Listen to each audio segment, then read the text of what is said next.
En Colombia son las 10 de la mañana, 32 minutos, y seguimos conectados con ustedes en Mañanas Blue. Ya saben que vamos hasta la 1 de la tarde. Desde ya pueden empezar a escribirnos al 301-764-4108, que es nuestra línea de WhatsApp. Ahí ustedes nos mandan sus preguntas, comentarios y demás. Muchas noticias en torno a la corrupción y a investigaciones de lo que pueda estar pasando en la Unidad Nacional de Gestión del Riesgo o lo que pudo haber pasado. Ustedes han escuchado durante toda la mañana ese escándalo en donde se están echando el agua sucia unos a otros dentro del propio gobierno.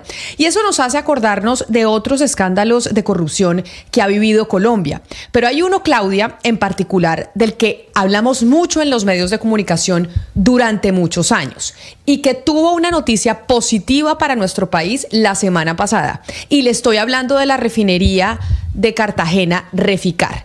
¿Cuánto tiempo no hablamos de lo que pasó en Reficar, de los sobrecostos, de la cantidad de plata que pagamos por esa refinería que decíamos es que se pagó 5 veces lo que se debió haber pagado, y tuvimos unos pleitos gigantescos con otras compañías que eran aliadas de Reficar para construir esa refinería? Pero frente a esos escándalos de corrupción que les hacemos tanto seguimiento en los medios de comunicación y que son muy importantes para cuidar la plata de todos los colombianos, pues también es importante hablar cuando tenemos noticias positivas. Claro que sí, Camila, porque es que, mire, por muchos años decir Reficar era decir una palabra equivalente a corrupción, a despilfarro, a robo, y resulta que debido a los pleitos judiciales que originó todo ese escándalo, pues nos hemos tenido que corregir y nos hemos ido dando cuenta de que la historia es diferente a lo que nos imaginamos. A raíz de todos esos escándalos que surgieron, empezó un litigio en el año 2016 que se acabó en junio del año pasado y se acabó favorable a Colombia. Reficar demanda a la compañía CBI, que era el contratista para llevar a cabo la refinería. CBI contrademanda y finalmente pues Colombia o Reficar gana. Pero había otro litigio que también puso la compañía CBI al Estado colombiano, que pretendía que le pagaran 700 millones de dólares, y resulta que pues este litigio no solamente, mejor dicho, este litigio no pudo avanzar. ¿Por qué? Porque CBI a comienzos de esta semana, según ha informado la Agencia de Defensa Jurídica del Estado, retiró la demanda contra Colombia. Y las razones son muy importantes de entender, Camila, porque si Colombia hubiera perdido, aquí estuviéramos diciendo, o sea, sería el gran escándalo. Pero Colombia ganó y eso no quiere decir que la noticia deba ser más pequeña. Y por esa razón, por eso que estamos hablando, porque le hemos hecho mucho seguimiento al tema de Reficar, es que nos acompaña el presidente actual de la refinería de Cartagena, Germán Galán. No era el presidente de la refinería en el momento en que se dio toda esta investigación, los sobrecostos y demás, pero sí le tocó todo el proceso de contratación de abogados y de este tribunal de arbitramiento en el Reino Unido. Así que, pues primero, señor Galán, felicitaciones, muchas gracias por atendernos, pero sobre todo por intentar hacer el esfuerzo de explicar a los colombianos por qué esto es una buena noticia y cuánta plata nos estamos ahorrando por ese desistimiento de la demanda de CBI en contra del Estado colombiano. Bienvenido a Mañanas Blue. Con mucho gusto, Camila, Claudia y a toda la mesa de trabajo, muchas gracias por esta oportunidad. Y bueno, el tema, como lo estabas diciendo, es bien complejo de exponer, pero ante la pregunta puntual, ¿cuánto se ahorró Colombia en la demanda que comunicó la Agencia de Defensa Judicial? Las pretensiones de CBI eran alrededor de 700 millones de dólares. Es decir, al desistir CBI de esa demanda, pues Colombia no tiene que entrar en un litigio donde se debaten 700 millones de dólares. Claro, y voy a tratar de poner esto de una forma pues mucho más simple, porque con esa cantidad de cifras y ese montón de pasos y de tecnicismos de pronto para la audiencia pues es muy difícil de explicar. Pero esto es como si Camila y yo hubiéramos tenido un pleito, Camila me ganó a mí, yo le tengo que pagar un montón de plata y yo decido que me voy a declarar en quiebra o en insolvencia para que legalmente ya no le tenga que pagar a Camila esa plata que ella me ganó por ese pleito. Eso fue, digamos, lo que sucedió a raíz del primer litigio que yo estaba tratando de explicar ahora, que fue entre Reficar y CBI. pero eso se conecta directamente con ese segundo litigio que es del cual CBI ha desistido. ¿Cómo nos puede explicar usted en palabras simples cómo es que finalmente el Estado colombiano, sin tener que hacer tanto, entre comillas, logra que CBI desista de esa demanda? Sí. Mira, vamos a hacer de cuenta, como dices tú, que estamos en salón de clase. Yo tengo dividido este tema como en 4 o 5 capítulos para poder entender, y voy a irlo más despacio para entender los temas. El primero es que vamos a hablar de los antecedentes y el contexto para entender que hay 2 temas de arbitraje. Por un lado tenemos un arbitraje comercial y por el otro lado tenemos un arbitraje de inversión. Son temas que, si bien están relacionados, son diferentes. El arbitraje comercial fue el que inició en el 2016 Reficar contra CBI. Y ese tenía unas reglas de la Cámara de Comercio Internacional de París, árbitros internacionales, y se colocó como sede en Nueva York. Sede en Nueva York no implica que el tribunal esté en Nueva York, sino que ante los vacíos de las reglas de la Cámara de Comercio Internacional se aplican las leyes federales de Nueva York, por una parte. Y por la otra está la demanda de inversión. Esas demandas de inversión son las que se interponen bajo el amparo de tratados de libre comercio. Los tratados de libre comercio tienen por objeto promover inversiones entre 2 países, de manera que cuando un inversionista va a otro de los que está parte en ese tratado y ve que son afectados sus derechos, puede, con base en el tratado, solicitar una demanda contra el Estado. Es decir, en la arbitraje de inversión la demanda fue de CBI contra la República de Colombia. Entonces tengamos cuenta, demanda de inversión y demanda comercial. En el de inversión lo defiende la Agencia de Defensa Judicial del Estado, ANDE, y en el comercial la defensa la tiene y todos los intereses los representa Reficar. Ese es como el primer aspecto, porque son 2 temas que tenemos que ver.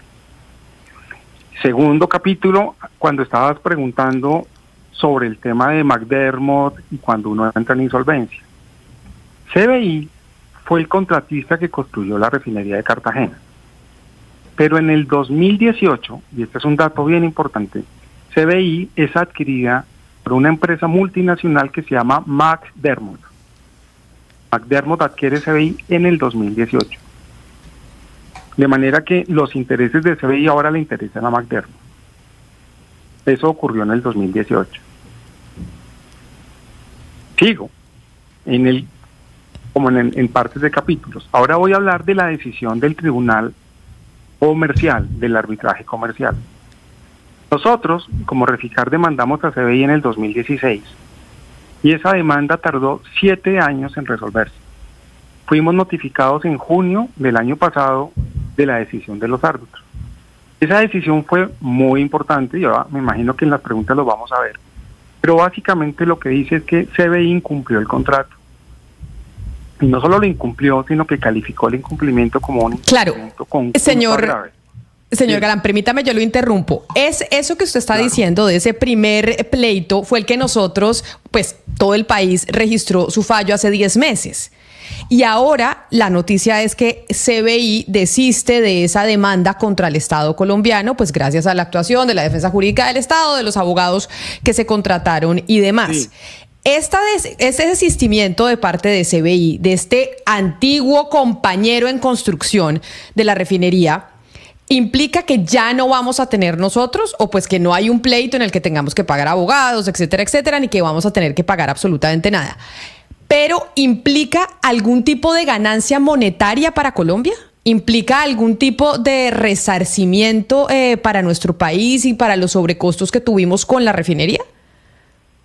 Implica evitar un debate en un tribunal bajo la CIADI y evita eventualmente ya no tener que discutir el eventual pago de la pretensión que tiene CBI de $700 millones. Pero que con base en ese desistimiento la República de Colombia esté obteniendo una ganancia, no la está obteniendo. Es desistir de una demanda en donde se iban a discutir de $700 millones. Esta historia de Reficar, todo este viacrucis que se ha tenido con la refinería de Cartagena, llegó a su fin la semana pasada. Este ya es el fin. A su fin con el Tribunal de Arbitramiento de hace 10 meses que se dio el fallo, pues que no se cumplieron todas las pretensiones que quería Colombia, pero pues que al final nos salió favorable y ahora ya CBI dice, ya no quiero demandar, desisto y hasta aquí llegó este capítulo. Se acabó la historia de Reficar en estos momentos. Claro, pero para poder contestar por qué se acaba, hay una historia que es importante hacer referencia, y es que salido el laudo, ahora tienes el reto de cobrar el laudo. Y ahí es un tema bien importante, y ahí hago referencia a las preguntas de Claudia. Porque cuando sale el laudo, junio del año pasado, en septiembre del año pasado, McDermott dice, un fallo de $1.000 millones me descuadra mis finanzas. Es decir, pone en riesgo de insolvencia o de liquidación a McDermott, es decir, a la gran matriz de CBI. Por esa razón, McDermott en septiembre del año pasado manda a CBI Inglaterra, que era contraparte en el contrato de construcción de la refinería de Cartagena, y a CBI Holanda a procesos de quiebra en Inglaterra y en Holanda. ¿Con qué propósito? Y esto es bien importante. Con el propósito de eliminar de sus balances, quitar la deuda con Reficar. Y eso nos impuso entrar a nosotros en un nuevo debate bien importante de defender nuestros intereses. Porque bajo un proceso de insolvencia nos iban a dejar con cero.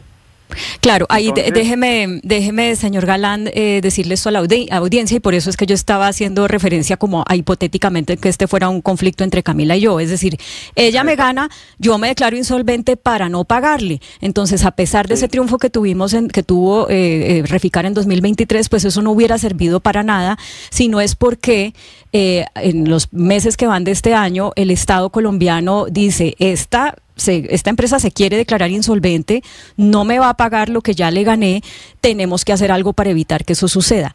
Perdemos ante el Reino Unido en febrero, pero ganamos ante Países Bajos ahorita, en marzo.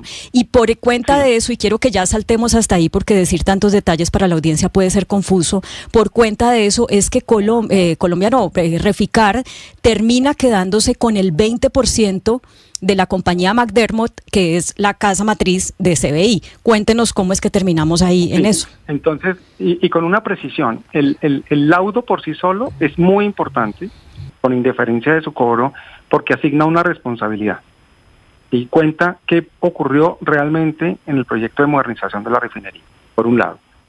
Pero ahora, frente al cobro de lo que estás diciendo, pues nos teníamos que, cuando tú le dices, Camila, yo me declaro insolvente. La insolvencia no es un tema de declararse insolvente.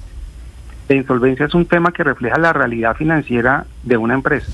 Es decir, que no tiene cómo pagar sus acreencias. Eso no puede uno inventarse. Tiene que ser una realidad y tiene que ser absolutamente objeto de todo el chequeo y auditorías de todos los que se lo están viendo. La realidad es que con esta plata que estábamos cobrando, CBI y más importante, McDermott, no tenía cómo pagarle no solo a nosotros, sino a sus otros acreedores. Y esa es la razón por la cual se va a procesos de insolvencia en Inglaterra y en Holanda. En Inglaterra logran el cometido y en la Corte inglesa aprueba el plan que propuso CBI, en el sentido de eliminar la deuda de Reficar. Es decir, nosotros contra CBI Inglaterra quedamos en cero. Pero la matriz de CBI, la gran matriz es McDermott, pero la matriz de CBI es Holanda, y allá nosotros logramos un tema bien importante, fue que se hiciera un plan de reestructuración diferente al que presentó CBI, y en ese plan, que se vota y aprueba la Corte holandesa, es donde nosotros logramos tener cerca de 750, 800 millones de dólares representados en inversiones, cerca del 19.9% de las acciones de la gran matriz McDermott, cartas de créditos por 165 millones de dólares, 9 millones que nos reconocen por los costos que incurrimos en estos procesos de insolvencia, y nos se dieron pólizas de responsabilidad por hasta 213 millones de dólares. Eso fue lo que se sancionó en Holanda, y eso fue lo que nosotros comunicamos en marzo. Presidente, pues estas acciones entran dentro de los activos de Ecopetrol, y qué interesante puede ser o qué valioso puede ser para la compañía tener el 20% de una empresa que pues presenta dificultades desde la crisis financiera del 2009, y a partir de ahí vienen un poco los retrasos de las obras. Ese 20% de acciones en términos de activos es interesante para Ecopetrol. ¿Estaría la empresa satisfecha de cara al futuro tener eso, o no es tan valioso? Nosotros, cuando estamos discutiendo el proceso de insolvencia y la opción es recibir acciones de la gran matriz, pues obviamente valoramos en qué estado y en qué situación financiera está la matriz. La situación financiera de la matriz es, sin este acuerdo, está en una situación precaria, pero con este acuerdo y con las obligaciones que le impusieron a otros acreedores de dar plazos, de dar periodos de gracia y de hacer nuevos créditos, es una empresa que en la valoración que nosotros le estamos dando de nuestra participación a hoy es cercana entre los 400 y 450 millones de dólares. Es decir, nosotros vemos que esa empresa tiene un futuro si sanea sus finanzas y sigue ejecutando los contratos que está haciendo hoy en día. Claro, es una empresa que viene en dificultades. En el 2018 se acogió a capítulo 11 en Estados Unidos, salió en junio de ese mismo año, pero es una compañía que está suscribiendo contratos con grandes petroleras, sobre todo en exploración offshore. O sea que ese es el valor que nosotros estamos recibiendo de una empresa que vemos con esa proyección. Pues nos ponemos nosotros muy contentos, ¿sabe, señor Germán Galán? Porque sí es cierto que, claro que hay que hacerle seguimiento a todos los escándalos de corrupción, y ya nos vamos a ver cuál es la respuesta de Sandra Ortiz, asesora del Gobierno Nacional, que acaba de emitir un comunicado de prensa refiriéndose a todo este escándalo que estamos viviendo hoy. Pero que ustedes tuvieron, esto que fue titular de la prensa durante tantos días y tantos años, pues qué bueno que haya llegado a estas instancias y que ya hayamos cerrado ese capítulo que fue tan doloroso para las finanzas de los colombianos. Así que mil gracias, presidente de Reficar, por estar con nosotros hoy aquí en Mañanas Blue, y felicitaciones, que no podíamos dejar pasar de largo una noticia de estas dimensiones para Colombia. Camila, muchas gracias a toda la mesa y gracias por sus palabras. Buen día. Un saludo especial. Claudia, es que acá tengo a todos los oyentes en el 301-764-4108, que es nuestra línea de WhatsApp, que cómo estamos hablando de Reficar, si tenemos el escándalo de la Unidad Nacional de Gestión del Riesgo y que tenemos que saber que el gobierno, que lo otro.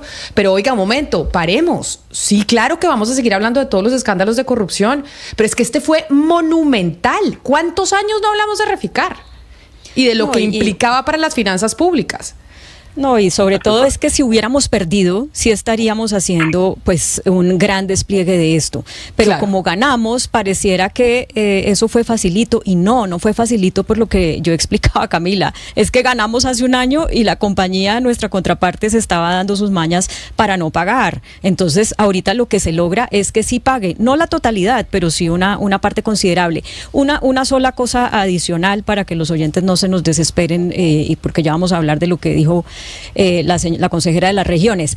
Camila, la gente dirá, bueno, y entonces esos funcionarios de la Junta Directiva de Reficar, esos expresidentes de la Junta Directiva de Reficar, que fueron, digamos, procesados por la Contraloría y condenados por la Contraloría por cuenta del supuesto desfalco, ¿qué va a pasar con ellos? Porque estas son personas que tienen sus cuentas embargadas, que siguen en unos procesos pues jurídicos muy difíciles, que su situación está en manos ahora del Tribunal Superior de Cundinamarca, que tiene que ver si confirma o no confirma el fallo de la Contraloría.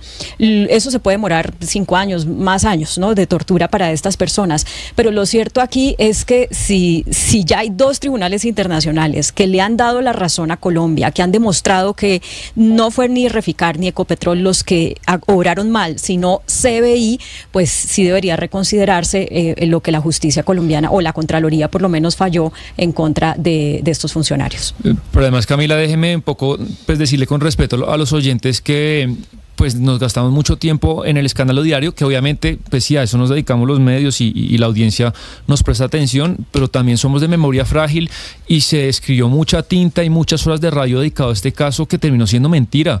Y yo quisiera saber cuántos colegas y medios de comunicación van a rectificar todos los titulares que esto trajo. Yo quiero recordar la gran rueda de prensa que hizo Edgardo Maya, que le vendió al país con el siguiente titular: el mayor desfalco de la historia del país, y terminó siendo mentira. Recuerdo una portada de Semana con ese mismo titular, el mayor desfalco de la historia, y los jueces, la historia, la documentación demuestra que los fallos fueron porque después de la crisis financiera del 2009, CBI, la contratista, tuvo unos problemas financieros y por eso hubo retraso en las obras. Y en buen tino, en ese momento, Juan Carlos Echeverry, la Junta de Ecopetrol, decidió seguir adelante con la refinería Reficar. Entonces, si le hacemos caso a Edgardo Maya y varios de los colegas que a lo mejor con buena fe, pero se equivocaron de cabo a rabo en ese momento juzgando como ladrones a la Junta de Reficar, hoy estaremos pagando un petróleo mucho más caro. Entonces, estos minutos de un poco limpiar la historia me parece que son justos y, como decía Claudia, con muchas personas que hoy siguen con sus cuentas embargadas por culpa de la Contraloría colombiana. Además, porque se utilizó Reficar también como un argumento político para atacar al contrario. Y por eso es importante también, en aras de decir la verdad y de resarcir a esas personas que, como usted menciona, Sebastián, han tenido su vida destrozada. Aquí tuvimos ¿cómo era que se llamaba? A uno de los que... Reficar, uno venezolano. Al expresidente, sí. Exactamente, al expresidente de Reficar destrozado, mejor dicho, con la vida hecha cuadritos, después de haber sido un ejecutivo y un empresario supremamente... Reyes Reynoso.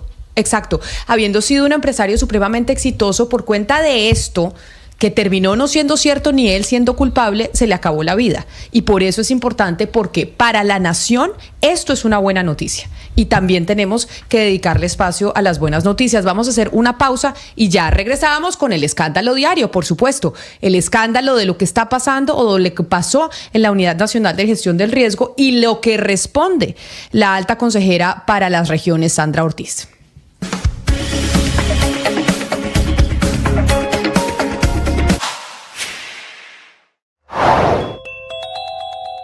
Hoy en Mañanas Blue, de 7 a 8 de la mañana, el nuevo rector de la Universidad Nacional, José Ismael Peña, dijo que no ha contemplado renunciar a su cargo y explicó que de no haberse posesionado lo habrían sancionado.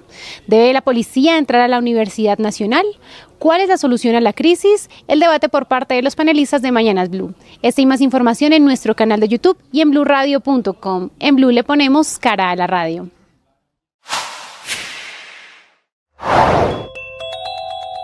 Con la firma de 7 testigos, el profesor José Ismael Peña se posesionó como rector de la Universidad Nacional en la Notaría 14 de Bogotá. Cabe resaltar que esto se da luego del aplazamiento de la posesión de Peña tras el desacato de las propuestas que hizo la ministra Aurora Vergara durante el proceso de elección, así como de 2 representantes del presidente de la República. La Secretaría General de la Universidad le informó a la ministra que el documento ya estaba aprobado por 5 de los 8 integrantes del Consejo Superior, lo que se tradujo en que prácticamente se iba a firmar el documento. Tras el hecho, el rechazo fue inminente por varios personajes que fueron opositores a la subida de Peña a la rectoría. La ministra de Educación, Aurora Vergara, a través de un comunicado oficial del ministerio, mencionó que cualquier maniobra para la posesión del rector designado de la Universidad Nacional que no sea respetuosa de la legalidad y validez del procedimiento establecido debe ser rechazada, convocando a una sesión extraordinaria del Consejo Superior Universitario. Dejo constancia que el acta de designación de rector no consigna de manera íntegra y transparente las discusiones y el sentido de las votaciones que se dieron en el marco de la elección, como lo define el artículo 20 del Acuerdo 19 del 2022. Firmaré el acta de la sesión de designación de la nueva rectoría de la Universidad Nacional cuando refleje la verdad de lo que allí sucedió.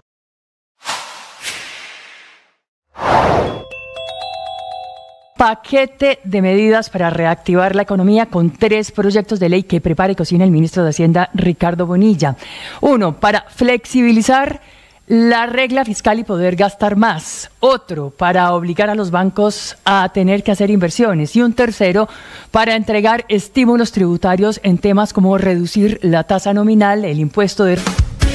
10 de la mañana, 56 minutos. Ahora sí, Lucas, ¿qué dice el comunicado que publicó hace minutos a través de su cuenta de X la asesora, la alta consejera para las regiones de la Casa de Nariño, Sandra Ortiz, sobre estas acusaciones muy graves que se hacen en su contra de haber llevado los 3.000 millones de la Unidad Nacional de Gestión de Riesgo para dárselos al presidente de la Cámara de Representantes, al presidente del Senado y ayudar con el trámite de las reformas? Sí, señora, se pronuncia Sandra Ortiz Camila, Camila, quien en las últimas horas incluso personajes y miembros del gobierno como Gustavo Bolívar le han pedido que se aparte del cargo mientras pues, las autoridades investigan. Dice Sandra Ortiz lo siguiente en un comunicado: en atención a la reciente información periodística que me vincularía con supuestos hechos en el caso del ex subdirector de la Unidad Nacional de la Gestión del Riesgo, enfáticamente rechazo dichas afirmaciones calumniosas y en su momento presentaré las respectivas acciones para proteger mi honra y buen nombre que durante tantos años de vida privada y pública se ha construido paso a paso con esfuerzo, honestidad, transparencia y amor a las convicciones de servicio y de tener un mejor país. Lamento que se pretenda instrumentalizar judicial y políticamente a la Fiscalía General de la Nación a través de un principio de oportunidad, intentando con falsas delaciones desviar la atención de los verdaderos implicados en los hechos y obtener beneficios en su proceso penal sin dejar de lado el interés de socavar el trabajo que se ha efectuado desde el gobierno nacional. Confío en el obrar transparente y objetivo de la justicia a favor de la verdad para esclarecer la situación y estaré presta a colaborar en lo que se requiera, afirma Sandra Liliana Ortiz Nova, la consejera presidencial para las regiones. Recordemos, Camila, como usted lo dice, que esto se debe a las declaraciones de Sneider Pinilla, quien fue el ex subdirector del manejo de desastres de la Unidad Nacional de la Gestión del Riesgo y quien lo que ha dicho es que la consejera para las regiones, Sandra Ortiz, habría sido la mensajera que le entregó supuestamente 3.000 millones de pesos en 2 maletas al presidente del Senado, Iván Name. Tenemos entonces 2 comunicados hasta el momento por cuenta de esos pronunciamientos del señor Pinilla. Uno, el del presidente de la Cámara de Representantes, el señor Calle, y otro, el de Sandra Ortiz. No ha habido más pronunciamientos, pues además del de Gustavo Bolívar y del señor Carrillo de la Unidad Nacional de Gestión de Riesgo, pero desde presidencia no ha habido... Sí.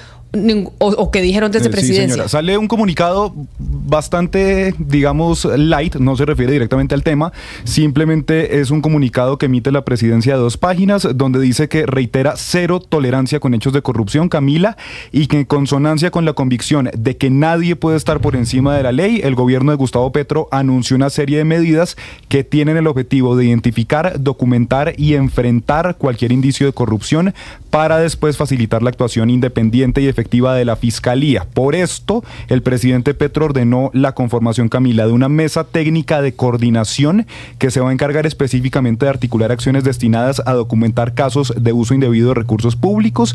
Va a tener una estrecha colaboración con la Embajada de Estados Unidos, especialmente la identificación de actos de corrupción. También dice que el gobierno solicitó la colaboración con órganos de control como la Procuraduría General de la Nación y la Contraloría General de la República, y que además la Agencia Nacional de Defensa Jurídica va a desempeñar un papel fundamental desde su competencia, prestando toda la colaboración que requiera la Fiscalía. Es lo que dice ese comunicado que salió hace minutos de la Casa de Nariño.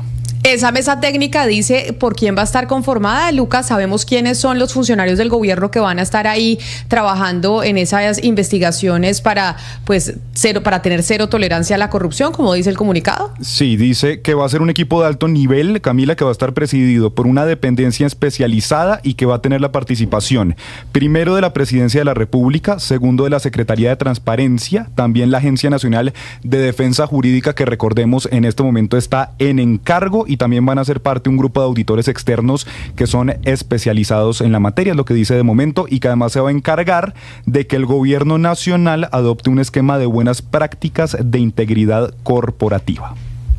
O sea que hasta el momento, de lo que usted ha dicho, nadie ha dicho que se va. No. Sandra Ortiz no se va, dice voy a defender mi nombre. Lo mismo dice el señor Calle, pues en un comunicado un poco más gaseoso, sin rechazar enfáticamente de lo que se le acusa, pero tampoco dice que se hace a un costado. Aquí en Colombia nadie se hace a un costado cuando hay escándalos de corrupción. Sí, Camila, pues faltaría, digamos, de los directamente implicados el pronunciamiento del presidente del Senado, Iván Name, que es el último comunicado que faltaría, pero de momento pues todos dicen que van a defender su nombre y de hecho no mencionan directamente ninguna de las acusaciones que hace el señor Sneider Pinilla, sino que pues la presidencia publica este comunicado, pero de hecho no hace ningún tipo de alusión al tema de la Unidad Nacional de la Gestión del Riesgo. Pues a propósito del buen gobierno corporativo que mencionan ahí precisamente en ese comunicado de la Casa de Nariño, refiriéndose a lo que pasó en la Unidad Nacional de Gestión de Riesgo y las acusaciones que se hacen muy delicadas hasta ahora de uno de los funcionarios que está declarando en torno a todo este escándalo, Sebastián, Acordémonos de lo que usted nos anunció que íbamos a hablar el día de hoy, que tiene que ver con Renta Ciudadana, este gran subsidio que se entrega desde el gobierno nacional. Nosotros hablamos de Renta Ciudadana ayer y usted dijo que nos tenía pues toda una historia de lo que iba a pasar con ese subsidio, el más importante, creo yo, que entrega hoy el gobierno nacional. Sí, esta noticia, Camila, le interesa a millones de colombianos porque pues la idea, la búsqueda del gobierno es que para el segundo semestre este subsidio llegue a más de 3 millones de hogares. Es muchísima gente. Como ayer le contaba, pues Renta Ciudadana termina fusionando a Familias en Acción y a Ingreso Solidario. Si quiere, hagamos un recuento breve un poco de lo que ha hecho este gobierno con el tema de transferencias monetarias. Acuérdese que llega Cielo Rusinque y le da un revuelco total al tema, le quita la operación a los operadores privados, a las fintech, y ella hace un contrato con el Banco Agrario y en su momento la invitamos y pues yo tuve en su momento... Es que yo me acuerdo que usted le peleó mucho y usted le dijo, ¿por qué le vamos a dar al Banco Agrario el trámite de este subsidio? ¿Por qué razón vamos a escoger al Banco Agrario cuando no tiene las capacidades para poder hacer la distribución eficiente de este subsidio a más de 3 millones de familias en Colombia? Es que de hecho, oigamos ¿cómo fue esa defensa de la doctora Rusinque cuando usted la cuestionaba sobre por qué se había seleccionado al Banco Agrario?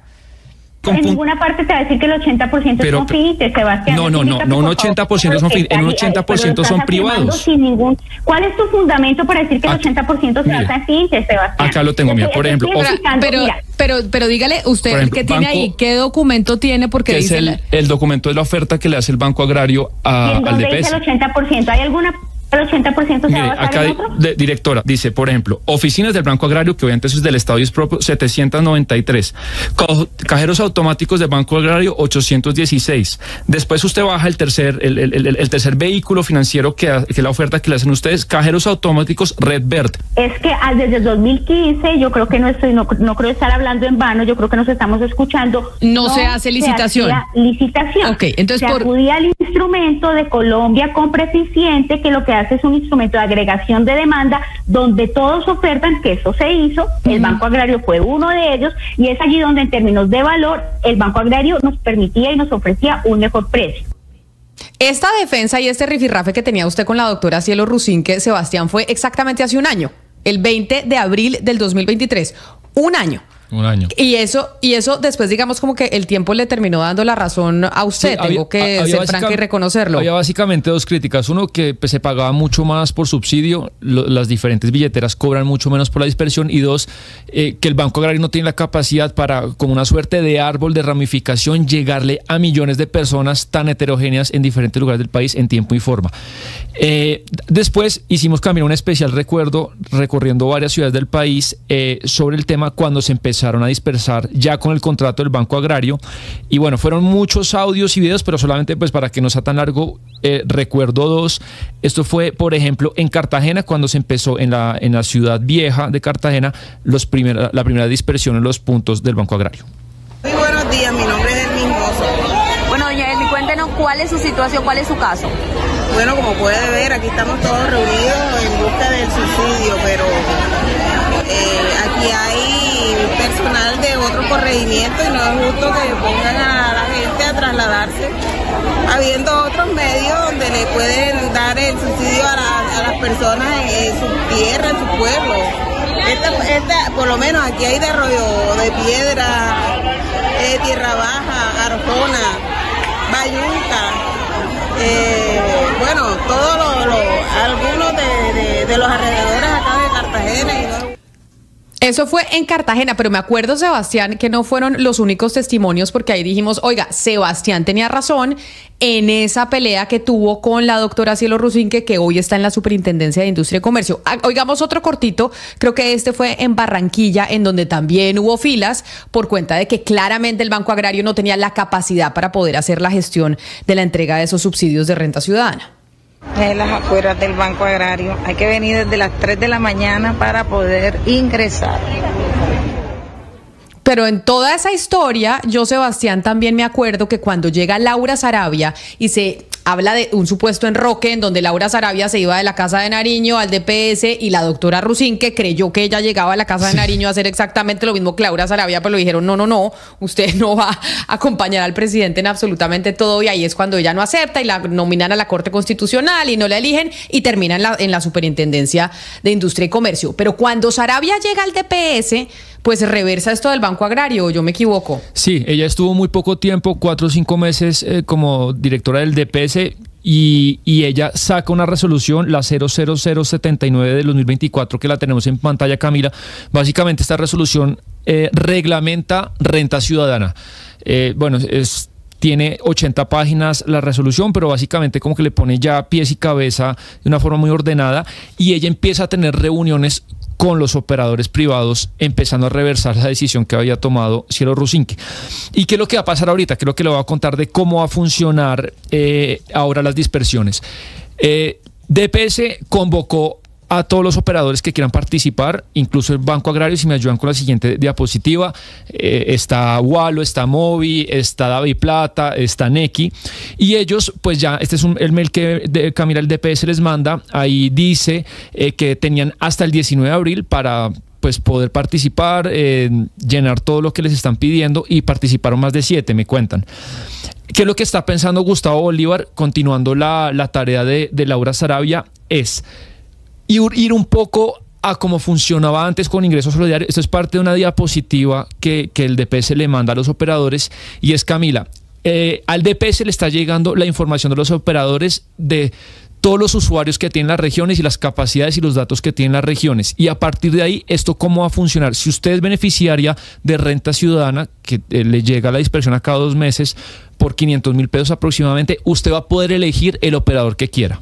Es decir, usted entonces le dice al DPS, yo quiero que me llegue a mi billetera de Walo o a mi billetera de DaviPlata, y ahí directamente le dispersan pues su subsidio. Es un cambio radical de 180 grados.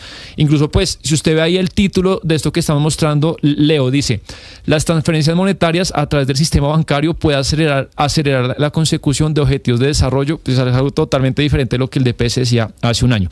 Digamos, señora. Esto que usted está contando, que es el cambio que se va a hacer y que le importa a 3 millones de familias, porque a través de estos mecanismos es que van a recibir ese gran subsidio de renta ciudadana que antes era Familias en Acción.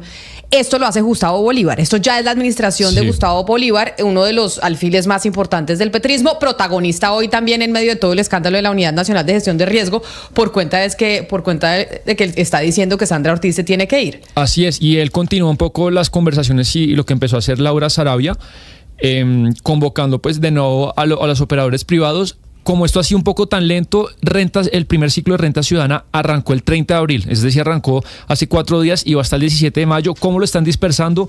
Pues con su red, Camila, que son pues envíos postales, y eso es muy costoso. Entonces ahorita lo están haciendo de una manera que es muy costosa y muy ineficiente, pero obviamente es un tránsito hasta que el plan es que esto arranque en agosto. Ahora, esta es la noticia que le tengo. Que lo malo, y con esto termino un poco este informe, es... Pero no puede ser todo bueno, Sebastián. Sí. ¿Siempre hay algo malo? Pues sí, porque la cosa está lenta y los operadores pues tienen 2 grandes preguntas. La primera, ¿cuál va a ser la tarifa? Pues que es lo más importante. Se le estaba pagando al Banco Agrario 3.200 por dispersión, que es mucho más caro de lo que, por ejemplo, le cobra DaviPlata a la Alcaldía de Bogotá por subsidios en Bogotá. No han definido eso y los operadores están como, bueno, ¿cuánto voy a ganar por dispersión? Que es lo normal, porque usted cobra no han definido la tarifa y digamos que le falta carne al tema. Y el otro es, no han definido el tema de cómo se va a operativizar el efectivo en algunos municipios del país, porque algunos beneficiarios pues podrán decir, no, yo quiero el efectivo. Entonces, bueno, ¿cómo se va a hacer ese enlace? Esas son las 2 grandes preguntas. A mí me dicen que está bien la intención y lo que está haciendo el DPS, pero que todavía falta mucha carne, que la cosa está demorada, pero la cosa está así. Y en conclusión, la gran noticia, creo yo, para los beneficiarios que nos están oyendo, las familias beneficiarias, es que ellos van a poder elegir el canal en el que va a poder recibir la dispersión. Es decir, si yo soy adjudicataria de renta ciudadana, que seguramente muchos de los que nos están oyendo lo son, y tengo Nequi y quiero recibir a través de Nequi mi subsidio, puedo decir, quiero que a través de Nequi me lo pasen. Sí. O si tengo DaviPlata, digo, a través de DaviPlata quiero que ustedes me pasen, o a través de Nu, o a través de Rappi, o a través de Bancolombia. De lo que yo quiera puedo escoger cuál quiero que sea el mecanismo por el que me transfieran. Así es, y de hecho eso está, Julián, si me ayuda con la última diapositiva, eso está en una presentación de PowerPoint que Gustavo Bolívar le mandó a los operadores. Ahí dice claramente un poco las fases de la operación, y ahí en ese primer pilar que sale en la siguiente diapositiva sale: el ciudadano podrá elegir, ahí abajito donde están como las cabecitas de personas, los ciudadanos eligen el operador, y la operación es que el Banco de la República le consigna directamente las billeteras, y las billeteras pues le pasan a las personas, y están atentos de cuál va a ser la tarifa pues que el DPS va a designar por subsidio. Pero pareciera que en agosto este va a ser el nuevo modelo, Camila, de renta ciudadana. Se espera que se llegue a más de 3 millones de familias colombianas. Entonces, Sebastián, usted que era tan escéptico con el nombramiento de Gustavo Bolívar en el DPS, ¿esto lo hace cambiar de opinión o no? Yo creo que todas las personas y las instituciones, si se equivocan, tienen derecho a rectificar, como el DPS. Más allá de los nombres, creo que se equivocaron. Venía una cosa funcionando bien, porque el programa de cómo el Estado de manera de emergencia dispersó subsidios en medio de la pandemia fue aplaudido incluso por una premio Nobel que lo dijo acá. No tenía ningún sentido darle un vuelco, mejorarlo, ajustarlo, pero darle un vuelco de 180 grados para algo que todo el mundo decía que no iba a equivocar. Y llega alguien que es cercano a Cielo Rusinque como Gustavo Bolívar, pero dice: hombre, así de pronto puede funcionar. Yo lo aplaudo y me parece bien, y que continúen las políticas más que los nombres. Sebastián, pero no era así como funcionaban antes las cosas. O sea, varios operadores, y la persona que recibía el subsidio escogía cómo lo iba a recibir. Es decir, así no era como funcionaba antes de que la doctora Rusinque dijera que solamente y exclusivamente a través del Banco Agrario era que o sea, demoramos 2 años para entender exactamente cómo se debían hacer las cosas y cómo venían funcionando bien las cosas. A eso me refiero yo. Es decir, la doctora Rusinque dijo: no, es que aquí solamente lo podemos hacer a través del Banco Agrario porque es el que ofrece las mejores tasas. Bueno, sí, metió un poco de cosas. Y terminamos otra vez al punto original, que es que tiene que haber varios operadores para que los subsidiarios reciban los beneficios. Así de simple. Perdimos 2 años experimentando lo que ya sabíamos. Que es 1 año, o sea, hace 1 año era que la doctora Cielo Rusinque estaba defendiendo. Yo no quiero estar aquí de abogado de la doctora Rusinque, ni del gobierno, ni nada, pero hace 1 año es que se cambió al Banco Agrario, que ahí era cuando ella defendía y se peleaba con Sebastián por cuenta de haber seleccionado al Banco Agrario, que ella decía pues es una entidad del Estado, entonces es mucho mejor hacer acuerdos entre el Estado que irnos hacia un privado, pero el privado, que en este caso los bancos o estas billeteras digitales, pues terminan siendo más eficientes y menos costosas incluso para la propia nación, Sebastián. Sí, porque igual el Banco Agrario terminó haciendo lo que yo le decía en ese día de esa entrevista a la doctora Rusinque, como no tiene la capacidad, y lo que pasa en muchas entidades del Estado es: se regala un contrato y ese contratista subcontrata, entonces usted acumula toda esa cadena de pagos y termina siendo mucho más costoso. Entonces el Banco Agrario, casi que el 70% de la operación la subcontrata en privados, pero bueno, eso ha sido un enredo, me han contado que no ha funcionado bien, y en buena hora pues vamos a ver si la dispersión resulta bien desde agosto, que es la teoría de Gustavo Bolívar, para que en agosto empiece este nuevo modelo. Hacemos una pausa muy cortica y volvemos porque tenemos otra solicitud, mejor dicho, día epistolar, día de cartas, porque le envían una carta a la ministra Aurora Vergara, miembros del Consejo Educativo de la Universidad Nacional. Recordemos que hay tremendo lío en la Universidad Nacional por cuenta de la posesión del nuevo rector en una notaría. El gobierno no está de acuerdo y les había solicitado que levantaran la reserva de las actas para saber qué era lo que había pasado en la votación y cómo se había votado. Era la solicitud que había hecho la ministra Aurora Vergara al Consejo Académico de la Universidad Nacional para poder dar su visto bueno a la hora y apoyar la elección y la posesión de este nuevo rector. Pues le envían una carta a la ministra, que ya no la tiene Lucas después de la pausa, a ver qué dice y si se termina también esta novela de la Universidad Nacional.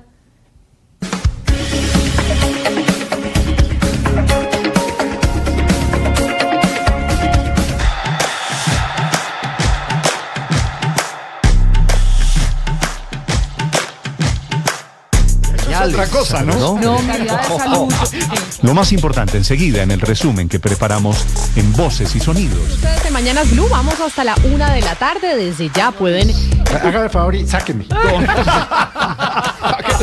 Ciérreme, mira, sáqueme como saca Tarcisio. Ciérreme. Todo el poder que tiene. Aquí lo habíamos hablado. Con las noticias, una agenda cargada de información. Comenzamos en la trinchera.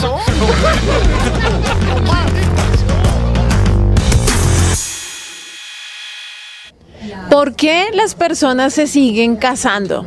Si todo lo que se dice en redes sociales sobre el matrimonio es negativo y los índices de divorcio siguen aumentando. Entonces, ¿por qué seguimos tratando de hacer vida en pareja?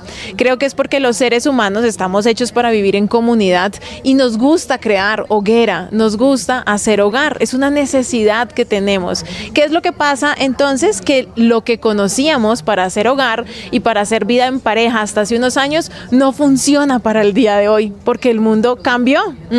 Entonces, ¿qué debemos hacer? Actualizarnos. Necesitamos ser esposas 2.0.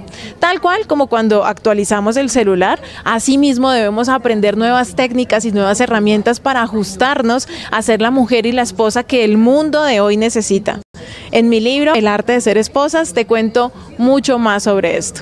En Blue le ponemos cara a la radio. Posibilidad de ganar un paquete con tiquetes y una estadía.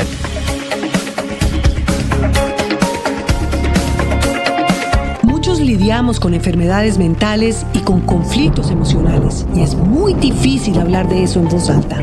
Soy María Elvira Arango y los invito a escuchar Qué Locura, historias reales de lo que no se habla con testimonios conmovedores y con expertos y especialistas. Escúchenos, este es un lugar seguro. Este podcast es impulsado por porquequieroestarbien.com, el programa de salud mental de la Fundación Santo Domingo. La producción es de La No Ficción y Boombox de Caracol Televisión. Encuentre todos los episodios del podcast en boombox.com o en su plataforma de audio favorita. Boombox Podcast, un mundo por escuchar. Boombox. Estás escuchando Blue Radio y bluradio.com.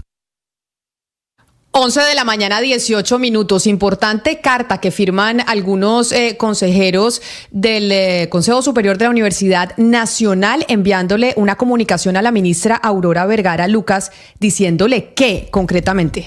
Sí, señora Camila, es que acuérdese que ayer decía la ministra de Educación que el acta de designación de rector no consigna de manera íntegra y transparente las discusiones y el sentido de las votaciones que se dieron en el marco de la elección, por lo que ella dice que va a firmar esa acta cuando de verdad allí se refleje lo que sucedió, porque las actas del máximo órgano de gobierno de una institución no pueden pretender confundir, engañar o establecer parcialmente lo ocurrido en un momento trascendental de su historia. Pues ahora, Camila, aparece esta carta que la firman 4 de los miembros del Consejo Superior Universitario de la Universidad Nacional, donde le envían esta carta a la secretaria general de la Universidad Nacional y a la ministra de Educación, donde dice que dado los últimos acontecimientos relacionados con la designación del rector de la Universidad Nacional y teniendo en cuenta que la versión final del acta de la sesión del 21 de marzo parece que es el impedimento para la aprobación y firma por parte de la ministra Aurora Vergara, los consejeros abajo firmantes autorizan a la secretaria general para que sea levantada la reserva que se ha guardado sobre los nombres en cada intervención y pedimos que se realicen los cambios pertinentes. Le solicitamos también dar a conocer públicamente el acta con los cambios solicitados. Esto, Camila, lo firman Verónica Botero Fernández, la representante del Consejo Académico, Diego Torres, el representante de los profesores, Ignacio Mantilla, el representante de los exrectores de la universidad, y Humberto Rosania, que es el ex representante del CESU, que es el Consejo Nacional de la Educación Superior. Es decir, que si se levanta el secreto de esas actas, ya lo que ellos le están diciendo a la ministra, una vez eso se levante, ustedes desde el ministerio pues tienen que firmar ya la posesión del nuevo rector. Exacto. Y ya las decisiones que se tomaron en esa sesión, que es lo que tiene encendida o lo que tuvo encendida la Universidad Nacional ayer y en otros días anteriores. Es decir, ahora la bolita, o sea, la pelota está en la cancha, en el terreno de la ministra Aurora Vergara y del gobierno. ¿En qué responden a esta comunicación en donde dicen estos consejeros que sí se levante la reserva? Pero hay otros consejeros también, si los otros dicen que no, ¿qué pasa, Lucas? ¿Sabemos? Pues, Camila, según entiendo, ya habría mayoría. Si yo no estoy mal, aquí estaba buscando quiénes conforman el Consejo Superior Universitario y está conformado por 9 miembros. Uno de ellos pues hace parte del Ministerio de Educación Nacional, es decir, creo que ya habría mayoría para, digamos, levantar la confidencialidad de esa acta y pues bueno, destrabar, porque lo que dice aquí tal cual la carta es que pues si esa acta es el problema, es que lo que está consignado así es lo que está trabando la designación de José Ismael Peña como rector, pues que ellos no tienen problema con levantarle la reserva. Así que si no estoy mal, Camila, pues ya habría mayoría para levantar la reserva del acta. Sí, y es que acá lo que sucede con lo que ha dicho la ministra Camila es que le agrega un componente muy delicado, porque hasta ahora en torno a qué giraba esta controversia sobre la elección de Ismael Peña, en que él no fue el que ganó en la votación de la Asamblea, y entonces pues quienes votaron en la Asamblea mayoritariamente por otro de los candidatos, pues no les gustó que el Consejo Superior Universitario al final no acogiera esa votación mayoritaria, que es una votación no vinculante. Entonces hasta ahí el punto iba como en si ese mecanismo es suficientemente democrático o no, y aquí tuvimos a la rectora saliente Dolly Montoya y nos dijo, pues igual pasó conmigo e igual ha pasado con otros. La Asamblea vota una cosa que sirve como un insumo para el Consejo Superior, pero eso no quiere decir que el Consejo Superior tenga que elegir al rector, al candidato que gana mayoritariamente la Asamblea. Hasta ahí iba la cosa.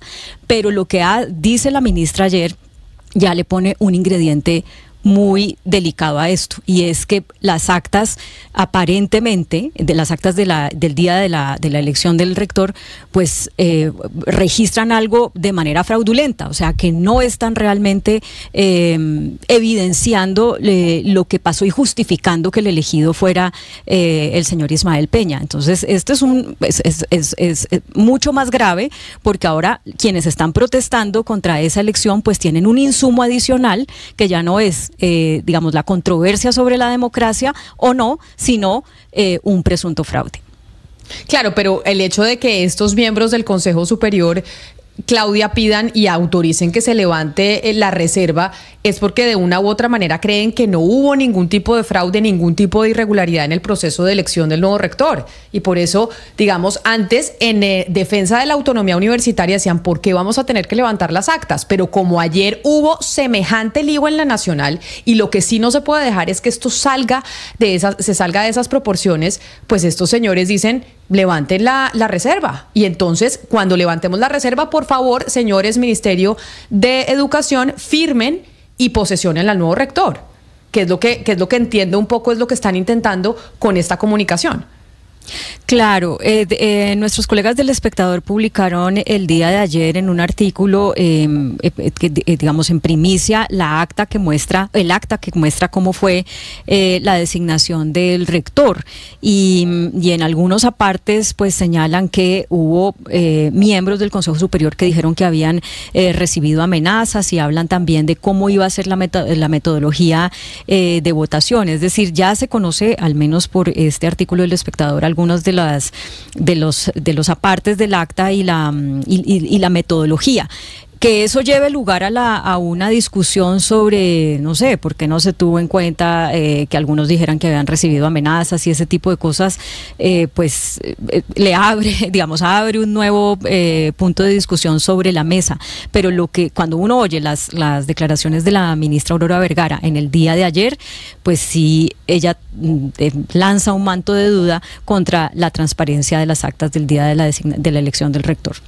Bueno, pues ahora, Lucas, hay que estar pendientes del pronunciamiento de la ministra Aurora Vergara sobre esta carta y qué responde a esta comunicación importante en todo el proceso que ha habido con la elección del nuevo rector de la Universidad Nacional. Pero como usted menciona, el periódico El Espectador, Claudia, no sé si vio la portada del periódico el día de hoy. Quienes están conectados con nosotros a través de nuestro canal de YouTube van a poder ver precisamente la portada, a ver si me ayudan nuestros compañeros de video. Bueno, usted tiene el periódico ahí. Bueno, entonces usted muéstrelo en pantalla para quienes están conectados con nosotros. Y la portada del periódico es El valor del periodismo. ¿Por qué? Porque ayer los periodistas palestinos que cubren la guerra en la Franja de Gaza recibieron el Premio Mundial a la Libertad de Prensa UNESCO Guillermo Cano 2024. Y es por las dramáticas condiciones en las que están haciendo este cubrimiento los periodistas en la Franja de Gaza del conflicto, pero sobre todo cómo las imágenes que salen desde la Franja de Gaza han conmocionado al mundo, y de hecho tienen, entre otras cosas, a las universidades norteamericanas, muchas de ellas con manifestaciones de parte de estudiantes. Y ahí es donde yo quiero hablar de la fotografía, porque ayer y hoy se está llevando a cabo en Colombia un evento muy importante que está organizando la Justicia Especial para la Paz, que es la segunda Conferencia Internacional de Justicia Transicional Restaurativa. Y en ese evento, que tiene múltiples conferencias y múltiples conversatorios, hay uno que a mí me llamó la atención y que tiene que ver con la fotografía en la construcción de memoria y su poder simbólico en la transformación.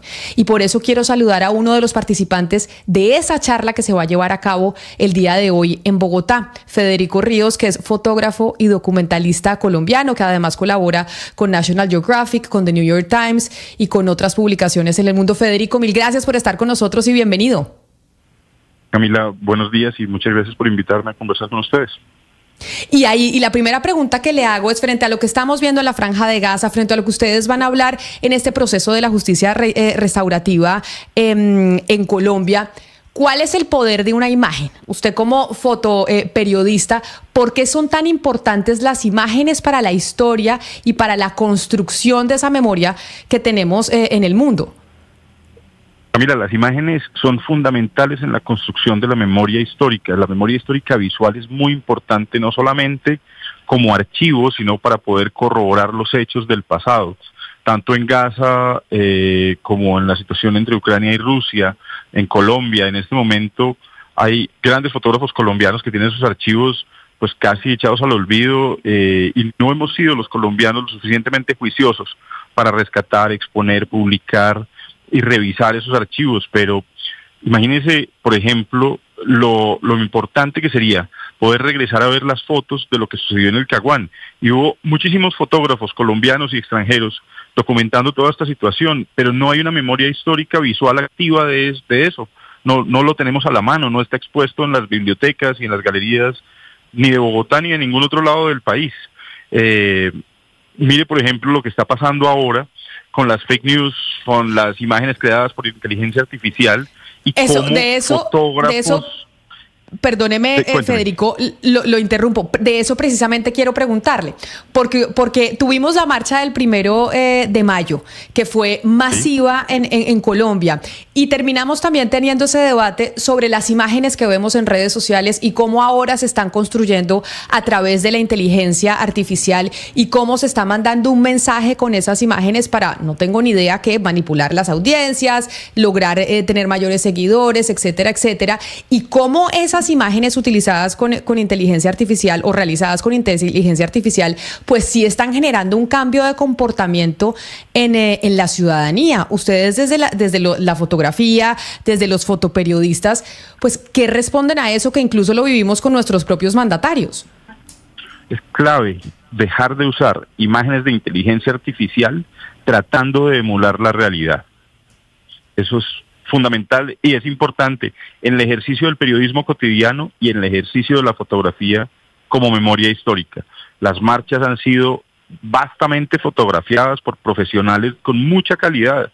También vale la pena rescatar el periodismo ciudadano y cómo personas de a pie van fotografiando las marchas. Es más difícil en el periodismo ciudadano poner eso de autor sobre personas pues desconocidas.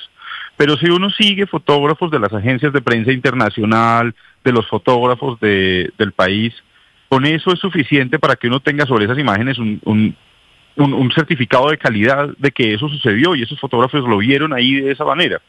Entonces yo creo que esta tendencia, porque no es, digamos, de un lado del espectro político o del otro, es una tendencia que tiene a todo el mundo como muy embelesado de usar imágenes de inteligencia artificial para promocionar, por ejemplo, la cantidad de personas que vienen a una marcha, pues es una mentira, es sencillamente mentirle a la gente, y yo creo que eso es lo que deberíamos como sociedad criticar y no permitir. Claro, digamos que hay unas pautas que se están utilizando como unas formas responsables de prácticas de los medios sintéticos, que es como la inteligencia artificial, y hay varios medios de comunicación en el mundo que han firmado ya esas pautas, entre esas el New York Times, medio de comunicación con el que usted colabora, de cuándo se pueden utilizar imágenes con inteligencia artificial y cuándo no, cuándo decirlo, etcétera, etcétera. Eso ya lo están haciendo medios de comunicación, pero ¿cómo lograr que también lo hagan los políticos? ¿Cómo lograr también que aquellos que se están convirtiendo ellos mismos en medios de comunicación con sus redes sociales, que utilizan esas imágenes de todos los espectros, no estoy hablando solo de uno o de otro, también cumplan esas pautas? hay que pedirle a los políticos que dejen de usar imágenes de inteligencia artificial para mentirle a la sociedad.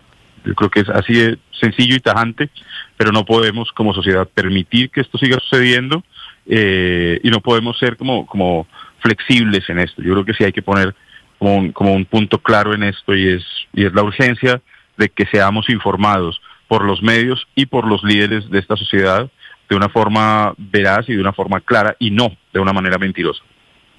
Federico, en medio de la conversación que van a tener ustedes de cómo la fotografía reconstruye o ayuda a construir la memoria y tiene un poder simbólico importantísimo, dentro de todo este evento que están haciendo con la JEP, ¿cuándo o en dónde podemos ir los colombianos a ver esa construcción que han hecho periodistas como usted, esas fotografías que nos muestran muchas veces la realidad de lo que desconocemos que ha sido la historia de nuestro país? Bueno, en la exposición participamos 3 fotógrafos: Isabel Valdés, que es una fotógrafa que trabaja con la JEP, Santiago Escobar Jaramillo, que tiene una obra extensa que se llama Colombia Tierra de Luz, lo pueden buscar fácilmente en internet, tiene una página colombiatierradeluz.com, y él hace un trabajo en el que fotografía a las víctimas y hace unos procesos simbólicos de reparación a través de la luz y a través de diálogos y acciones con personas y comunidades que han sido víctimas. La parte en la que yo contribuyo con la exposición es Verde, se llama el proyecto que hice desde el 2011 hasta el 2021, y estuve 10 años fotografiando a las FARC en diferentes partes del país y en diferentes territorios. Lo que planteo a partir de estas fotografías es abrir la pregunta de quiénes eran las FARC. Entonces vemos en mis fotos reflejados guerrilleros, hombres, mujeres, menores de edad también con mucha frecuencia, o personas de edad adulta, y pues cuando uno recorre las imágenes puede encontrar qué cargaban los guerrilleros en el morral, cómo se bañaban, cómo dormían, cómo eran sus cambuches, cómo fueron las caminatas hacia las zonas de transición. Incluso después de la firma del acuerdo, seguí fotografiando y he visto incidencias en diferentes lugares del país, grupos que se han dedicado al narcotráfico, grupos que han tratado de mantener los ideales guerrilleros y grupos que están conformados como algunos grupos que visité en el Putumayo, que están conformados en su gran mayoría por ex miembros de la policía y del ejército que ahora están trabajando como rebeldes en armas. Entonces, pues yo creo que es una contribución a la memoria histórica del país. Desde ahí me parece importante recalcar que no estoy tratando de hacer una exaltación de estos personajes, ni mucho menos, sino contribuir a la memoria visual histórica de Colombia. Eso le iba a preguntar, Federico, ¿qué tanto han cambiado las condiciones para hacer reportería gráfica en esas regiones de Colombia donde antes estaban las FARC, las que se movilizaron, y ahora están esos grupos llamados disidentes? Pues hasta el 2016-2017 era mucho más fácil el acceso, porque primero llevaba muchos años trabajando con los mismos grupos y eso hacía que tuviera unas fuentes y unos canales de comunicación firmes y confiables. Y ahora, pues con la atomización del conflicto, tenemos 8 conflictos armados en Colombia sucediendo a la vez. Es mucho más difícil, los territorios están en disputa entre grupos muy grandes, muy poderosos y con unos niveles bélicos pues muy complejos. El sur de Bolívar en este momento es un polvorín al que no se puede ir. Putumayo, sur de Caquetá, es imposible llegar a estas regiones. Entonces sí se ha hecho mucho más difícil llegar a los territorios periféricos del país, a las zonas más alejadas de Colombia, sobre todo con estos movimientos y reorganizaciones internas. Entonces, por ejemplo, la disputa entre Iván Mordisco, Iván Lozada y Arias Calarcá, que rompe el territorio de los llanos orientales, es muy complejo, y eso pues a veces la gente piensa que eso es algo muy lejos, pero es que eso empieza aquí en el Sumapaz, en el corredor del río Duda, y baja hasta los parques nacionales Tinigua, Picachos y Macarena, y de ahí se empieza a regar por toda la llanura. Al final lo que tenemos son corredores estratégicos que siempre los hemos tenido en Colombia, y zonas en disputa, zonas en conflicto, que hace mucho más difícil llegar. Entonces es duro hacer periodismo desde las regiones ahora. Claro. Pues mire, Federico, estamos pendientes de esa charla que van a tener. Yo quería tener un adelanto un poco de lo que se iba a hablar y de cómo la fotografía, que hoy más que nunca pues todos nos creemos fotógrafos y estamos de reporteros con nuestro celular por las calles, cómo es de importante la imagen, cómo son de importantes las imágenes y para construir memoria, pero sobre todo también para registrar una realidad que estamos viviendo hoy en día en el mundo. Mil gracias por estar con nosotros hoy aquí en Mañanas Blue y mucha suerte en el conversatorio de esta tarde. Gracias, Camila. Hay que ir a ver esa exposición, Claudia, y yo sí creo que por cuenta de la imagen que veíamos ahora en el periódico El Espectador de lo que está pasando en Gaza, yo le aseguro que si no existiera la fotografía, si no existieran estos reporteros, estos periodistas, estos fotógrafos que nos muestran esa realidad que se está viviendo allá en Gaza o que se vive en otras partes del mundo, pues no habrían las reacciones que tenemos hoy también en el resto del planeta. Es que a veces, como ya tenemos las fotos en un celular, pues se nos olvida la importancia de la imagen y lo que eso ha cambiado la historia de la humanidad. Claro, las fotografías pues hacen que la gente se sensibilice, se conmueva, reflexione, entienda y entonces pues que se movilice, como estamos viendo en las universidades en los Estados Unidos. Entonces pues enhorabuena que han sido reconocidos este grupo de periodistas que están cubriendo el conflicto en Gaza y también enhorabuena que exista un conversatorio como este en el que va a participar Federico, porque hay que garantizar la fidelidad de esa práctica, que la inteligencia artificial no nos confunda y no lleve a que se pierda el efecto que tiene la fotografía cuando se hace con un trabajo periodístico riguroso. Antes de irnos, una pausa cortita, Gonzalo, hablando precisamente de la Franja de Gaza, la operación en Rafah, que es ahí, digamos, en ese punto del mapa cerca a Egipto, podría resultar en una masacre, que es lo que se ha dicho siempre. Pero lo que ya, o sea, quienes lo ratifican ya son Naciones Unidas. Es como, oiga, esta operación en Rafah puede terminar siendo un desastre, pero ya lo había dicho el gobierno norteamericano, Kamala Harris también había dicho ahí en ese punto, ¿hay cuántas millones de personas concentradas?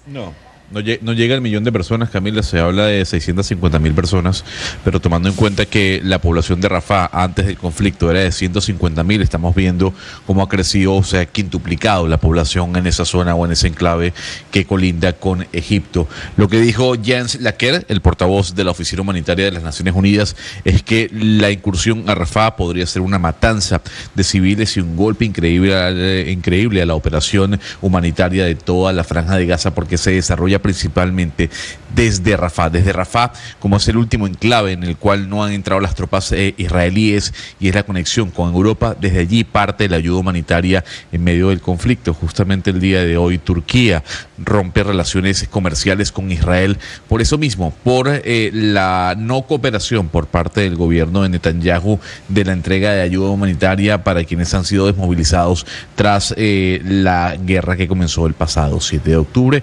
Y lo de Rafah, lo dijo Netanyahu esta semana, lo ratificó hace 2 semanas, o al contrario, Camila, es que la operación de Rafah va sí o sí, así a la gente no le guste. Hacemos una pausa muy corta y ya regresamos para hablar de los trenes, porque Lucas sigue obsesionado con los trenes y ahora pues decidió irse para el Reino Unido a hablar con sus representantes sobre cómo ellos estarían interesados en hacer esos trenes con los cuales, Gonzalo, les podríamos competir a ustedes en el Canal de Panamá.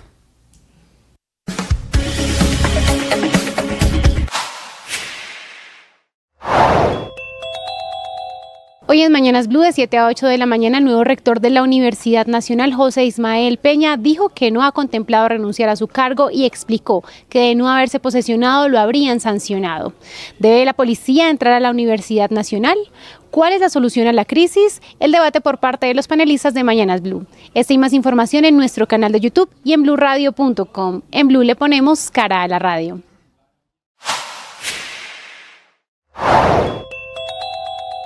Paquete de medidas para reactivar la economía con 3 proyectos de ley que prepara y cocina el ministro de Hacienda, Ricardo Bonilla.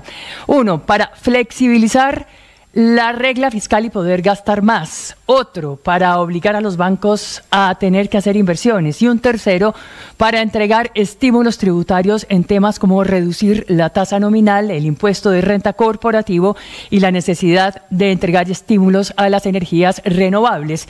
Paquete de medidas con las que el gobierno busca darle un empujón a la economía en medio de un momento lánguido y flojo y en medio de una fuerte subida del desempleo que en marzo llegó al 11.3%, ocasionando que 339.000 personas quedaran desocupadas en el último año. Vacas flacas y aumento en el desempleo que tiene al ministro de Hacienda contra las cuerdas y cocinando 3 proyectos de ley para reactivar la economía, 2 de los cuales ya son flanco de múltiples críticas por parte de analistas, economistas, inversionistas y un séquito de exministros de Hacienda.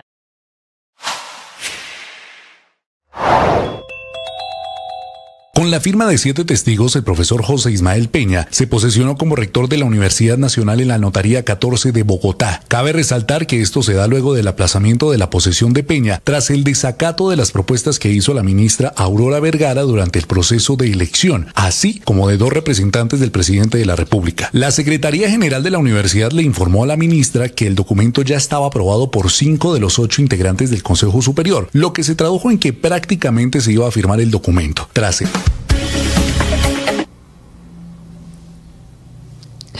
11 de la mañana, 42 minutos, y sigue vivo el tren, o vuelve el tren, como se llama el plan del gobierno nacional y al que usted se montó hace rato, Lucas, haciéndole seguimiento a lo que va a pasar con las líneas férreas en el país. ¿Qué pitos toca el Reino Unido con las líneas férreas que queremos volver a utilizar en Colombia?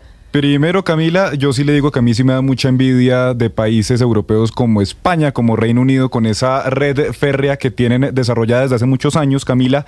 Y bueno, la noticia y lo que tiene que ver Reino Unido con la reactivación férrea en nuestro país es que se acordará que hace unos días hablamos aquí con el embajador de Colombia en Reino Unido, Roy Barreras, quien nos contó sobre ese foro de inversión que se llamaba Colombia Roadshow, que se llevó a cabo en Londres hace unos días, y ahí precisamente se firmó una colaboración entre el gobierno colombiano y entre el gobierno británico. ¿Para qué, Camila? Para crear aquí en Colombia la Oficina Estratégica para el Portafolio de Proyectos Férreos, que se va a crear aquí en Colombia y que va a tener asesoría del Reino Unido a través de una agencia intergubernamental que se llama Crossrail International. Entonces, lo que va a pasar es que el Reino Unido va a venir a aportar toda esa experiencia que tiene, como le digo, pues de tantos años, para ayudarnos a desarrollar la red férrea aquí en el país. Entonces saludemos a George Hodgson, embajador del Reino Unido en Colombia, para que nos digan si efectivamente, si no es un sueño que podamos volver a tener trenes en nuestro país. Embajador Hodgson, mil gracias por estar con nosotros hoy aquí en Mañanas Blue. Bienvenido. Buenos días, Camila, y buenos días a todos. Sí, es una ambición muy importante de este gobierno, pero también una ambición que ha compartido gobiernos anteriores. Y claro, desde el Reino Unido estamos listos para ayudar a Colombia en el nuevo capítulo del tren en Colombia. Embajador, antes de que sigamos hablando con lo del tren, ¿me ayuda con la pronunciación de su apellido? ¿Cómo pronuncio su apellido? Pues inténtalo. George Hodgson, ¿así sí, se pronuncia perfecto. ¿O cómo se pronuncia? No podría ser mejor. Perfecto, Hodgson, así es. Embajador, y entonces, si ustedes dicen que efectivamente es posible que Colombia pueda volver a tener tren, que podamos tener esas líneas férreas y vuelva el tren, ¿usted cree que es posible que tengamos un tren que le compita al Canal de Panamá? ¿Es posible construir ese tren que realmente es el que hoy en día más avanzado está en procedimientos de consultas y demás? ¿Usted cree que sí es factible que vayamos a tener un tren que pueda, o no competirle, pero sí complementar el Canal de Panamá? Pues no olvidemos que Colombia ha tenido una red de trenes por el pasado y sigue teniendo algunas líneas. Tiene el metro de Medellín, que ha sido un gran éxito. Va a tener un metro en Bogotá. Entonces, cosas ya están pasando y creo que el próximo es la línea La Dorada-Chiriguaná.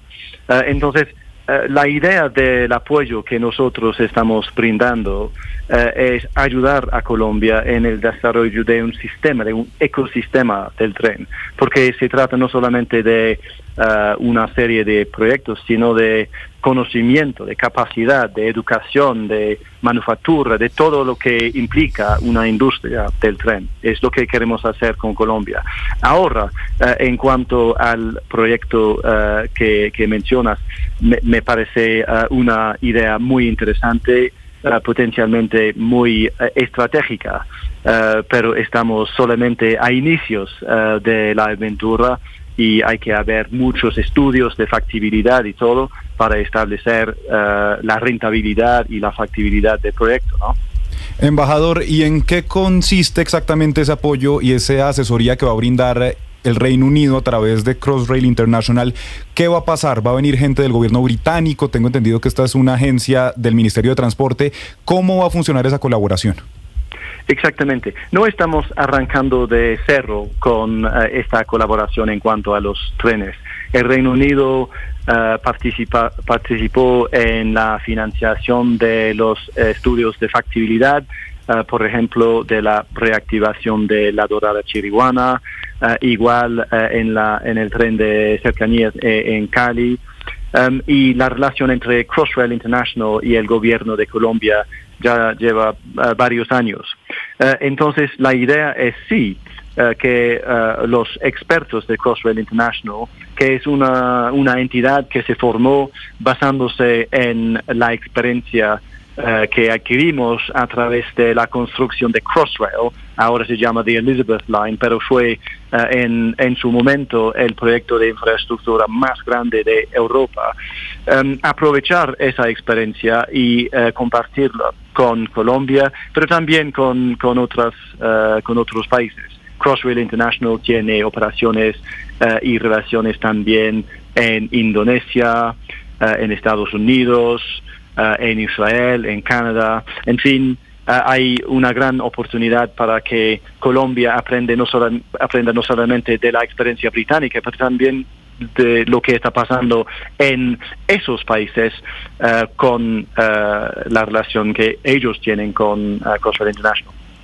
Embajador, ¿y esta entidad británica va a financiar el tren de cercanías, el tren que conectaría Cali con Palmira, Jamundí, Jumbo, el aeropuerto?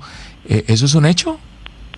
No, la idea es brindar una experiencia y una experticia práctica al gobierno. Ahora hay la posibilidad de trabajar también al nivel regional con la ciudad de Cali, con el Valle, pero no es para nada que firmamos o que acordamos ese acuerdo en el Colombia Sustainable Investment Roadshow, porque la idea es identificar lugares en donde los dos gobiernos pueden trabajar juntos para traer y para atraer más inversión privada. Es lo que queremos ver en cualquier proyecto del ferrocarril que haya en este país. El Reino Unido también tiene la posibilidad de ayudar con el financiamiento a través de UK Export Finance, que es un vehículo que financia proyectos, en este caso en los trenes en Colombia, mientras tengan un componente británico de al menos 20%. Y la gran ventaja para el desarrollador del proyecto son las tasas de interés muy favorables que brinda este mecanismo. Sí, embajador, le cambio de tema porque ahorita que empezó el racionamiento en Bogotá, vimos que usted publicó un video en sus redes donde es muy activo diciendo cómo estaba ahorrando agua, entre ello no bañar al perrito con tanta frecuencia y bueno, otras cosas. ¿Cómo le ha ido con el racionamiento? ¿Cómo es pues para un inglés llegar a una ciudad que supuestamente tiene agua de sobra pero entra en racionamiento? Pero pues empezaría diciendo que qué buena noticia que ahora tengamos un poco más lluvia y la situación está como mejorando. Al mismo tiempo, evidentemente, los niveles siguen muy, muy bajos y tenemos que seguir todos con estos esfuerzos. Entonces, sí, duchas cortas, cerrar la llave, etcétera, etcétera, es lo que estamos haciendo. Y pobre Pacho, en el video no había tenido un baño en bastante tiempo y sigue siendo así, entonces... Embajador, ya que Claudia Ya que Claudia se metió con esto de los videos suyos y del ahorro de agua, esto que le voy a decir, se lo voy a decir con mucho respeto, pero usted ya que está aquí en Colombia debe saber que eso es así. Nosotros tendemos a creer aquí en América Latina, sobre todo en Colombia, que en Europa, ya sé que usted me va a decir que el Reino Unido no es Europa, pero que en esas latitudes se bañan... Sí, es Europa. No somos miembros ahora de la Unión Europea, pero sí seguimos muy europeos en muchos aspectos.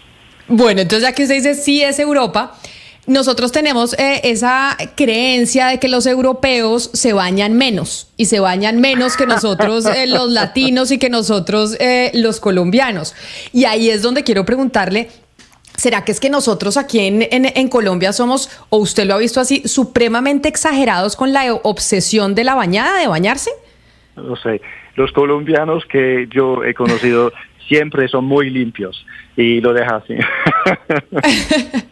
Sí, pero no, es que, Lucas, uno sí, o sea, si hay esa creencia popular que dicen, no, es que los europeos se bañan menos, hay días que no se bañan, y en medio de la discusión que hemos tenido sobre el ahorro de agua, hay quienes han dicho, oiga, hay que quitarle ese tabú a que un día uno no se bañe, que pues que no pasa nada si uno un día no se bañó y simplemente pues se echa perfume y se viste y se lava la cara, los dientes y punto.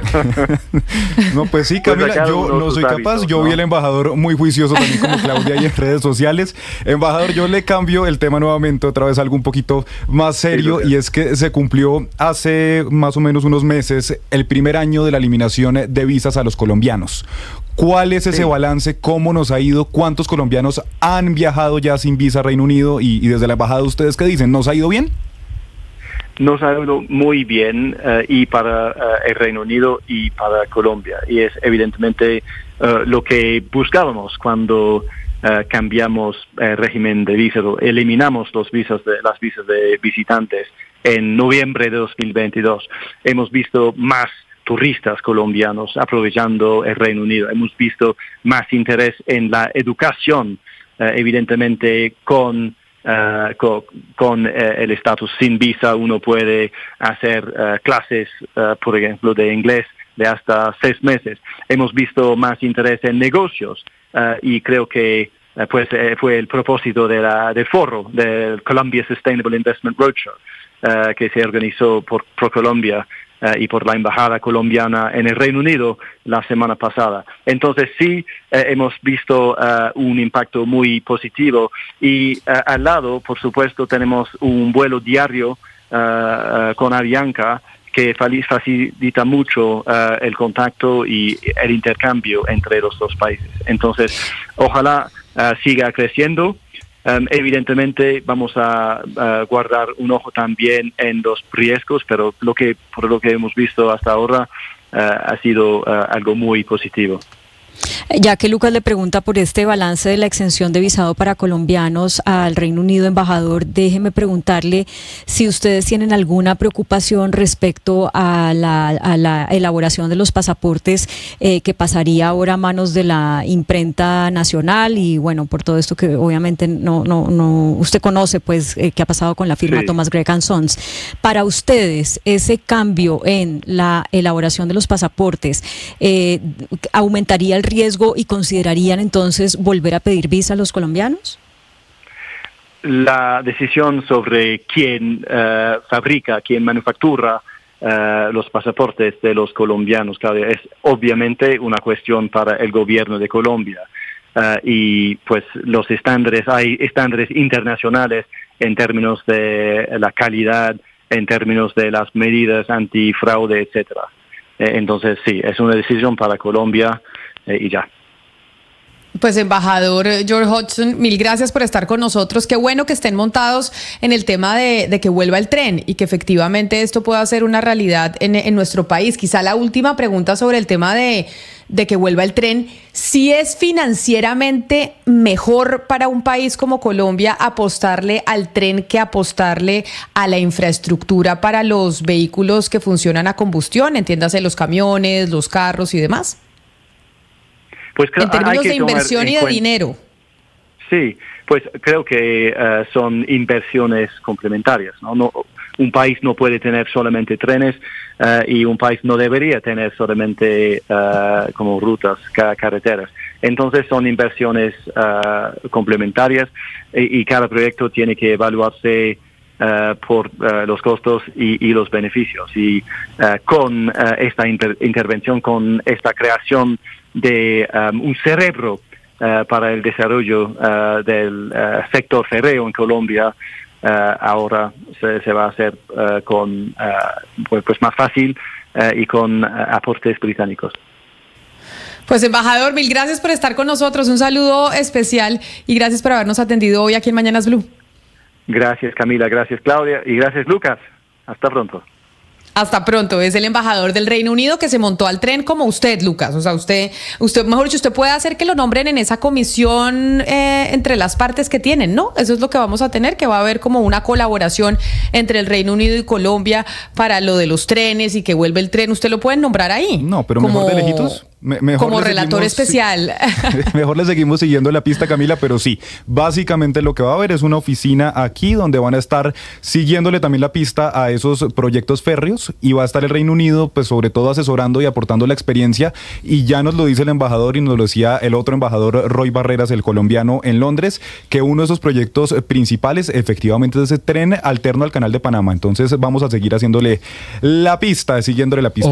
O una consejería de trenes. Y lo nombran consejero. Una consejería. De trenes. No, muchas gracias. Mejor de lejitos. Como acá nombran alto consejero para los trenes. Ustedes vieron un video que se hizo viral de una abuelita que está dando una recompensa por un osito que se le perdió. ¿Usted lo vio, Sebastián? No alcancé a ver el video. ¿No lo ha visto? No lo he visto. Sebastián, esto es... A mí la verdad, Camila, me da pesar. Una abuelita que está buscando un oso de peluche, tranquilo. Pero sí, no entiendo cómo Sebastián no lo ha visto si él es nuestro influencer de la mesa de trabajo. O sea, él es el que vive más metido en las redes sociales y no ha visto a la abuelita que está pidiendo su osito. Algunas que es viral, Sebastián, por favor. Además es súper conmovedor la pobre abuelita ofreciendo todos los ahorros de su vida. O sea, ofrece 2 millones de pesos para rescatar un osito de peluche que no debe valer ni 30,000 pesos. Yo me sumo a la brigada, a esa brigada que se va a conformar para que aparezca el osito. De verdad me sumo de corazón, sinceramente. Pero mire, Sebastián, le pongo el video. Le voy a poner el video. Quienes están conectados con nosotros o que no lo hayan visto como Sebastián, se pueden conectar con nosotros a través de nuestro canal de YouTube de Blue Radio en vivo y ahí vamos a poner el video de la abuelita. Aquí está Sebastián para que se entere. Mi hija, se me perdió mi osito, lo estoy buscando. Mira, usted que tiene tanta gente conocida, mi amor, reparta la información a todos ellos.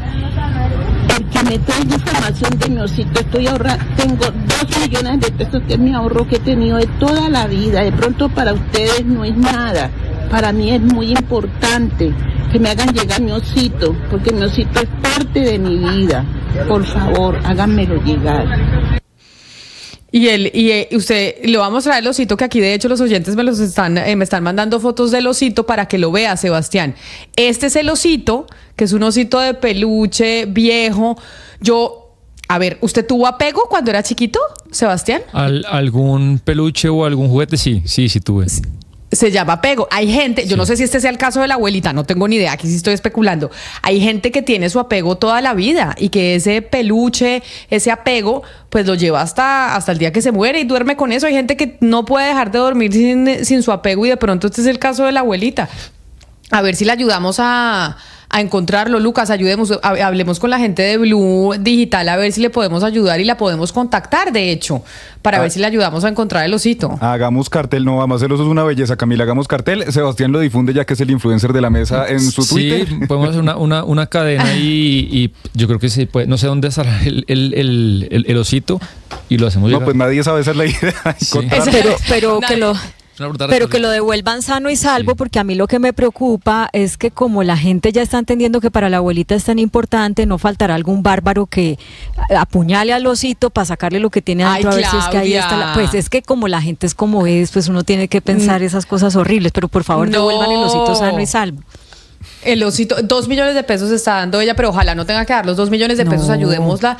Y por eso quería mostrar ese video que se ha hecho viral. Vamos a hacer una pausa y venimos con las noticias del mediodía para actualizarnos de lo que está pasando en Colombia y en el mundo.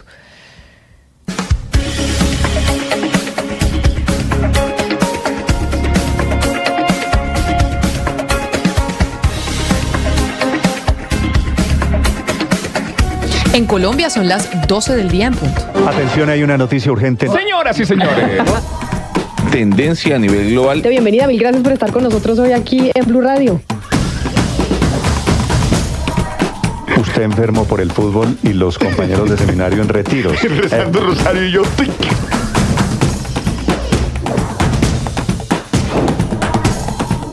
Hay noticia del momento urgente en Blue Radio. Blue, más que radio.